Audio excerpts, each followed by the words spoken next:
तो जब आप केन के बारे में सुनते हैं तो आपके दिमाग में क्या आता है? बिग रेड मॉन्स्टर, खतरनाक, बहुत ही ताकतवर। लेकिन फिर ये क्या है? कॉर्पोरेट केन सूट बूट में बनियान में लड़ने आ रहा है। और आजकल के रेसलिंग फैन जिनको भी लगता है ना कि ये सबसे बुरी बुकिंग है केन की, तो रुको, ये वीडियो तुम्हारे लिए ही है। इसमें ही हम देखेंगे best to worst version of Kane. और चलो शुरू करते हैं नीचे से, यानी वर्स्ट वर्जन से। तो सबसे पहले आता है टर्की केन। इस केन ने लीटा को किडनैप कर लिया था, उसे इम्प्रेग्नेट किया, और फिर जब उनका बच्चा मिस कैरेज हो गया उसके बाद भी वो केन के साथ अलायंस में रही, पता नहीं क्यों।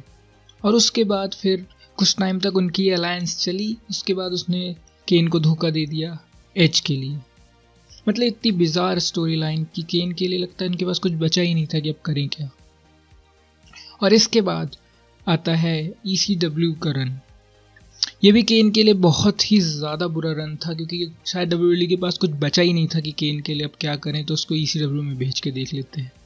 वहाँ पहुँचते ही इनको बड़े बड़े रेसलर्स से मैच में फंसा दिया गया कि बड़े बड़े ही रेसलर्स से लड़ रहे थे, like Mark Henry, Big Daddy V, और कुछ इनको खास दिया नहीं जा रहा था। फिर क्या था, कुछ टाइम के बाद रेसलमेनिया में ये एक बैटल रॉयल जीते, जिससे नंबर 1 कंटेंडर बन गए हैं ECW चैंपियनशिप के लिए। और रेसलमेनिया की हिस्ट्री का सबसे शॉर्टेस्ट मैच हुआ चावो गुरेरो के साथ, जिसको इन्होंने सिर्फ और सिर्फ 11 सेकंड में हरा के ECW चैंपियन बन गए। और 3 महीने तक उनका ये रन चलता रहा। चावो के साथ ही एक ढंग का बस टाइटल डिफेंस हुआ उसमें, और इसके बाद उनको रॉ में शिफ्ट कर दिया गया, जहां ये मार्क हेनरी से तुरंत ही बेल्ट हार गए।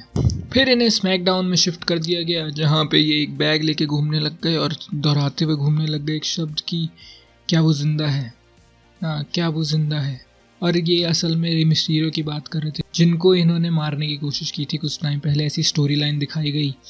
उसके बाद इनका रे मिस्टीरियो से एक मैच होता है, वो भी ये हार जाते हैं। मतलब WWE को पता ही नहीं था इनके साथ क्या करना, उनको तीनों ब्रांड में घुमा दिया था उन्होंने कि शायद कुछ तो एक स्टोरी लाइन बन जाए, लेकिन कुछ नहीं बना। तो अगला है केन इन 2005। तो लीटा से धोखे के बाद ये कुछ टाइम का ऑफ लेते हैं और उसमें एक मूवी की शूटिंग करके वापस आ जाते हैं। तब ये बिग शो से टैग टीम बना लेते हैं और इनका काफ़ी अच्छा रन चलता है। इसमें ये टैग टीम चैंपियन भी बनते हैं, लेकिन फिर दोनों जब मैच हार जाते हैं, बेल्ट हार जाते हैं, तो ये बिग शो से अलग हो जाते हैं और हर उस शख्स को मारने लगते हैं जो कि May 19 की बात करता है।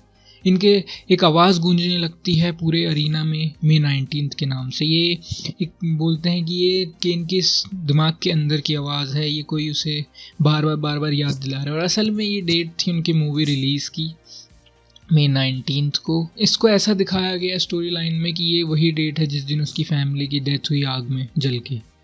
तो बाद में ये जो आवाज़ थी, ये इम्पोस्टर केन निकलता है, यानी नकली केन निकलता है, और ये केन आके बीच मैच में ही केन को चोक स्लैम मार देता है। फिर इनका वेंजेंस में एक मैच होता है, और कसम से ये पहला ऐसा मतलब ओरिजिनल वर्जन है जो कि अपने ही नकली वर्जन से हार जाता है बहुत ही आराम से। फिर ये इस पर कुछ ज़्यादा इनको पब्लिक से रिस्पांस मिलता नहीं है WWE को, तो वो इसको जल्दी से ड्रॉप करते हैं और केन इससे मास्क उतार के उसे फेंक देता है बाहर, इम्पोस्टर केन को। तो ये भी बहुत ही बिजार स्टोरी लाइन थी, मतलब कुछ भी नहीं कर पाए केन के साथ ये लोग ढंग से। और फिर आता है लास्ट रन जो रहा केन का। अब लास्ट डेज में कुछ ज़्यादा अच्छे मैच तो इनके नहीं थे, क्योंकि ऑब्वियसली इनकी एज भी हो गई थी बहुत ज़्यादा, और WWE ने इनको पहले ही इनकी यंग एज में ही इतना बुरा यूज़ किया है, तो अभी ओल्ड एज में क्या ही नई कहानी ले आते। इनके पास अब के टाइम पे वैसे भी बहुत ही रिपीटेड स्टोरी लाइन्स ही होती हैं। तो इस बार इनको इस स्टोरी लाइन में कुछ अच्छे मैचेस दिए गए, जैसे कि ब्रॉक और ब्रॉन स्ट्रोमन के साथ। मुझे तो खासा पसंद नहीं आया, क्योंकि उसमें केन को बहुत ज़्यादा वीक और डरा हुआ दिखाया था उन दोनों से ही, जो कि केन कभी नहीं हो सकता।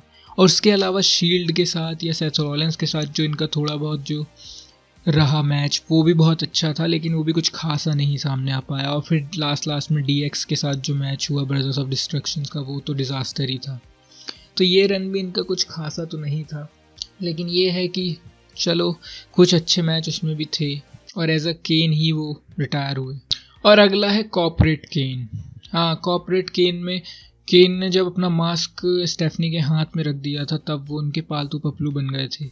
मतलब कि अथॉरिटी, और ये मेरे को तो समझ ही नहीं आया है भाई केन का पर्पस ही क्या है। उस टाइम पे मेरे ख्याल से रेसलिंग छोड़ ही देनी चाहिए थी। केन को एक बहुत अच्छा टाइम था, लेकिन ज़बरदस्ती बस केन को घसीटे जा रहे थे लोग। उसमें वो कुछ मैच बुकिंग्स कर रहे थे एज अ हील, और अथॉरिटी के साथ जुड़ जुड़ के बस वो सेथ रॉलिंस के साथ थे, कभी कभी किसी के साथ थे, कुछ समझ ही नहीं आ रहा था क्या था उसमें। लास्ट में सेथ रॉलिंस के साथ फ्यूड भी हो गई थी उनकी। उस पूरे के पूरे उसमें कुछ भी ढंग का तो था नहीं, ब्रॉक से पिटना और बाकी सबसे पिटना, बस यही चल रहा था उसमें, और कुछ घटिया बुकिंग करना। बस उस पूरे के पूरे सिनेरियो में सिर्फ एक ही मोमेंट अच्छा था, वो R-Truth वाला, वही R-Truth की वजह से जो फनी मोमेंट हुआ था, बस वही अच्छा था, बाकी कुछ भी नहीं था।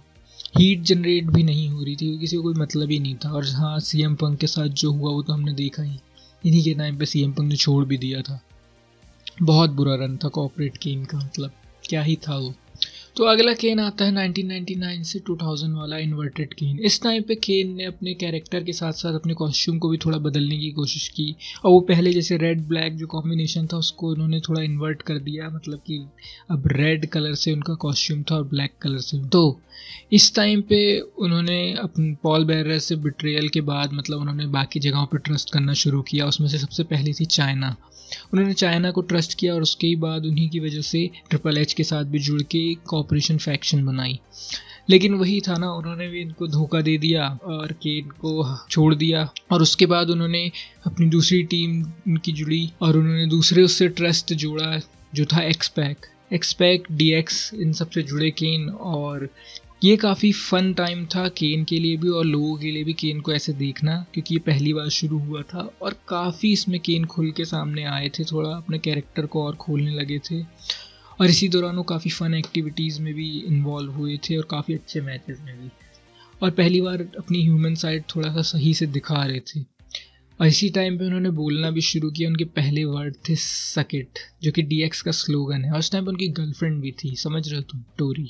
लेकिन वही है ना, WWE को केन की खुशी कभी पसंद आई है जो अब आएगी तो इसीलिए उन्होंने इस फैक्शन को भी, मतलब इस टीम को भी बहुत जल्दी से एंड कर दिया, जबकि एक्सपैक केन पे ही लो ब्लो मार देते हैं और उसकी गर्लफ्रेंड भी चुरा लेते हैं।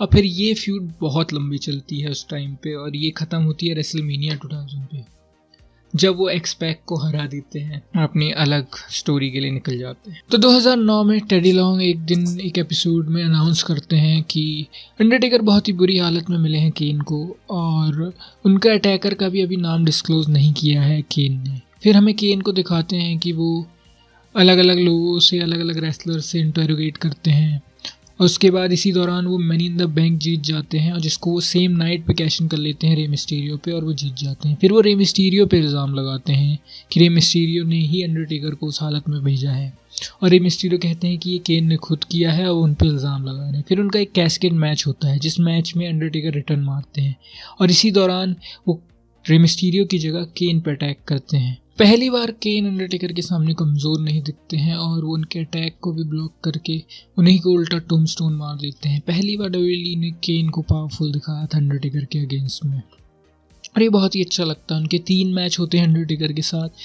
और तीनों मैच में ही केन बहुत ही डोमिनेटिंग रहते हैं।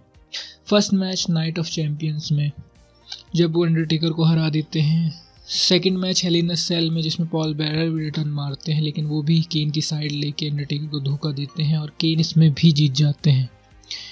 और बेशक तीसरा मैच जो कि था बैरिड अलाइव मैच, वो भी केन जीत जाते हैं। तीनों ही मैच में वो ईमानदारी से तो नहीं जीतते, लेकिन फिर भी डोमिनेटिंग दिखते हैं पूरे मैच के दौरान, और इसीलिए ये काफ़ी ऊपर है लिस्ट में।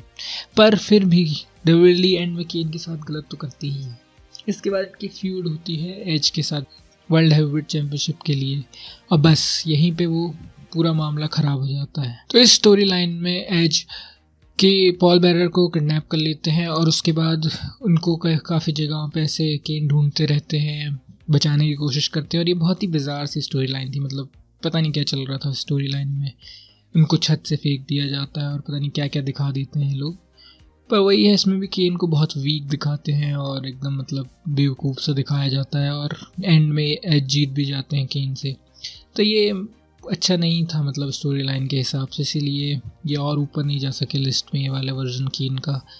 वही है ना, WWE एंड में कुछ ना कुछ तो उटपटांग करती है केन के साथ। तो अगला है हाफ मास्क केन। तो जब इनका मैच होता है NWO के साथ, इनकी टीम अप होती है हुल्क हॉगन और द रॉक के साथ, और यहीं से केन के चेंजेस आना शुरू होता है कैरेक्टर में, और इस टाइम पे ही बैक स्टेज वो एक प्रोमो कट करते हैं, इतना गजब का प्रोमो था वो, आप जाके अभी भी देख सकते हैं, बहुत एंटरटेनिंग था। इसमें वो द रॉक का भी कैच फ्रेज यूज़ करते हैं और होगन का भी कैच फ्रेज यूज़ करते हैं, और वो अपने सारे फैंस को कैनानाइट्स बुलाते हैं, और बहुत ही ऑसम था ये, कुछ अलग था। और ऐसे सेगमेंट्स केन को हमेशा सूट करते हैं और वो बहुत ही कमाल लगते हैं इन सेगमेंट्स में। तो केन एक सही में बहुत डरावना कैरेक्टर है और बहुत ही एंटरटेनिंग कैरेक्टर भी है, और ये दोनों ही साइड जब खुल के डब्ल्यूडब्ल्यूई उनको एम्ब्रेस करने देती है तो वो बहुत ज़्यादा अच्छा दिखता है टीवी पर भी।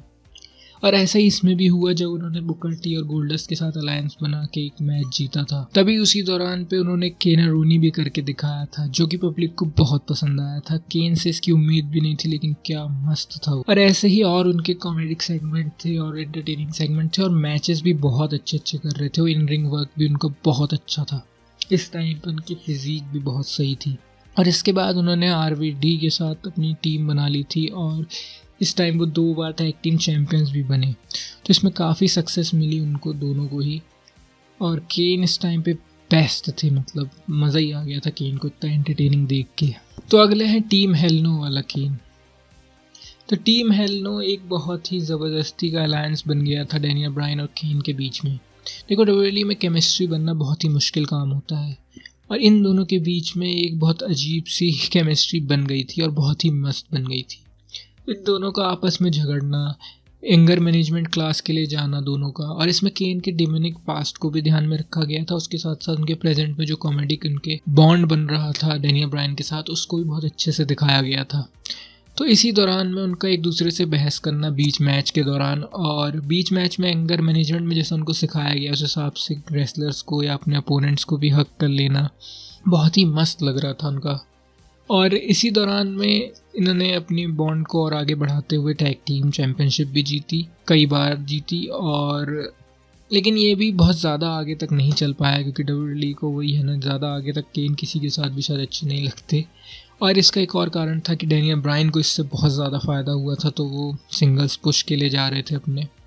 तो ये जो छोटा सा इनके बीच में जो सेगमेंट था या जो स्टोरी लाइन थी, ये बहुत ही मस्त थी और इसमें बहुत ही एंटरटेनिंग थी। मतलब टीम हेल नो सही में बेस्ट टीम थी उस टाइम की, मतलब मॉडर्न एरा में तो मेरे ख्याल से ऐसी बॉन्डिंग और किसी के बीच में दिखी भी नहीं है। तो अगला है अनमास्क केन 2002 से 3 वाला, मतलब जब उन्होंने शुरुआती तौर पे अनमास्क किया था पहली बार और जो उनका रन रहा था, इसके बारे में मतलब कितना खतरनाक था ये क्या ही बताऊं। मतलब वो एक एंट्रेंस ही सब कह देती है जिसमें उनको जंजीरों से बांध के पुलिस वाले लेके आते हैं। इस दौरान मतलब जो ट्रू मीनिंग थी मतलब अनमास्क होने की इनकी मतलब पूरा पागलपन अनलीश कर देना वही था। इस टाइम पे वो किसी को भी मार पीट दे रहे थे। लिंडा मैकमैन को टोमस्टोन मार दिया था, शेन मैकमैन को इलेक्ट्रिक्यूट कर दिया गया था। बहुत ही मतलब मस्त था इस टाइम का केन और बहुत ही खतरनाक था। ब्लैक टॉवल सर पे वो करके एंट्रेंस जो उनकी मतलब बहुत ही सॉलिड, यही था ट्रू केन जो मतलब हम डरावना केन ऐसे देखते थे, एकदम पागलपन। इसमें उनकी फ्यूड बहुत कम रही, मतलब शेन मैकमैन के साथ ही रही और 2-3 के साथ थोड़ी बहुत ही रही हैं, लेकिन बहुत ही अच्छी थी वो फ्यूड्स। उसके बाद इनका केन के कैरेक्टर का बहुत और इवॉल्व हो गया, इसलिए ज़्यादा कुछ है नहीं इसमें बोलने को, लेकिन जो वो उतना वर्जन था ना, अगर उसी को पूरा करते तो बहुत अच्छा लगता। और अगला है केन फ्रॉम 2000 टू 2001, और इस दौरान केन ने दिखाया कि वो एज अ रेसलर कितने केपेबल है। मतलब उनके प्रोमोज, उनका हील टर्न, उनका फेस टर्न मतलब बहुत सही था। इस टाइम पे वो कितने मतलब अपनी फिजिकल कंडीशन के एकदम पीक पे थे और अपने इन रिंग वर्क के भी पीक पे थे वो, कसम से। इनकी जो बुकिंग हुई है इस दौरान में वो भी एकदम मस्त रही है। इनके मैचेस जो थे अच्छी रेटिंग वाले मैच थे, अच्छे इंजॉयबल मैच थे इस दौरान में। मतलब उनके जो फ्यूड थी जेरिको के साथ या ट्रिपल एच के साथ जो उनके मैचेस थे वो जाके तुम देख सकते हो, अभी भी बहुत इंजॉयबल हैं। और स्पेशली जो एल्बर्ट के साथ उनके कुछ मैचेस थे उसमें कुछ ऐसे ऐसे मूव्स यूज़ किए हैं, कसम से बता रहा, तुम भरोसा भी नहीं करोगे कि उन्हें ऐसे कोई भी मूव्स मार सकते हैं केन। तो जाके देखो। इस टाइम पे केन मतलब एकदम एंटरटेनिंग हो गए थे एज अ रेसलर।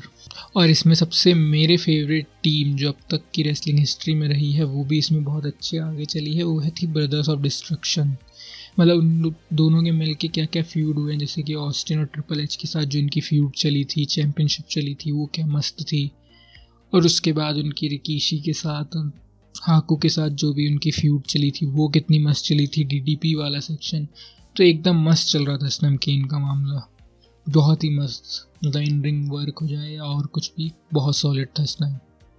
तो फाइनली सबसे बेस्ट वर्जन ऑफ केन, अब तक तुमने कर ही लिया होगा गेस, तो मैं भी बता ही देता हूँ। जो डेब्यू हुआ था केन का 1997 टू 1998, जो ओरिजिनल केन था, मतलब उस केन का मैं क्या ही बताऊँ भाई, वो नज़ारा ही नहीं भूल सकते तुम, जब वो पूरी लाइट्स रेड हो गई थी और केन ने अपनी डेब्यू किया था। वो जो केज का दरवाज़ा तोड़ दिया था, और मतलब अंडरटेकर का फेस का एक्सप्रेशन नहीं बता रहा था कि क्या मस्त था वो नज़ारा। और उनकी जो फ्यूड भी हुई, मेरे ख्याल से रेसलिंग हिस्ट्री की सबसे बढ़िया स्टोरी लाइन जब तक बताई गई है ब्रदर्स ऑफ डिस्ट्रक्शन की, मतलब जो भी इनकी आपस में फ्यूड हुई अंडरटेकर वर्सेस केन की, मस्त था वो पूरा। एटीट्यूड एरा की मतलब हाईलाइट है वो। और इसी दौरान में उन्होंने अंडरटेकर के साथ साथ ऑस्टिन के साथ जो फ्यूड की, ऑस्टिन को बेल्ट के लिए हरा भी दिया उनके पीक में, तब भी लोगों ने इतना कोई हीट वो नहीं दी उनको। मतलब समझ रहे हो तुम, लोग भी हजम कर गए थे क्योंकि केन था वहाँ पे। और जिस टाइम ही वो केन बने, मतलब एक माउंटेन लाइक फिगर जिसको कोई नहीं हिला सकता बिल्कुल, जिसको हम अभी भी देखते हैं और जिसको केन सुनते ही हमारे दिमाग में एक इमेज बन जाती है, वही केन थे। पता नहीं बाद में तो क्या क्या कर दिया है वो सब, लेकिन वही केन थे। मतलब उससे अच्छा मतलब कोई भी वर्जन नहीं हो सकता, उससे बेस्ट कुछ भी नहीं हो सकता केन के लिए। और जितने भी बाकी के केन आए वो काफ़ी एंटरटेनिंग भी रहे, कुछ कुछ कई और अच्छे इन रिंग वर्क पे भी रहे, और बहुत कुछ हुआ है बाकियों में, लेकिन कोई भी उस केन को टॉप नहीं कर सकता, क्योंकि केन का पूरा मतलब ही वही था। इतना खतरनाक, बिना बोले ही सबकी फाड़ देता था वो केन। एक शब्द भी नहीं बोलता था, लेकिन उसके बाद भी हम समझ जाते थे क्या होने वाला है। तो यही है केन। तो इस वीडियो को अच्छा लगा तो, और आप मेरी इस केन की बनाई हुई लिस्ट से सहमत हैं, तो इस वीडियो को लाइक करें, और अगर नहीं सहमत है तो कमेंट सेक्शन में आप अपने हिसाब से भी बता सकते हैं कि क्या आपको लगता है। और ऐसी ही और वीडियोस के लिए या रेसलिंग न्यूज़ के लिए डेली आप मेरे चैनल को सब्सक्राइब कर सकते हैं। Thank you.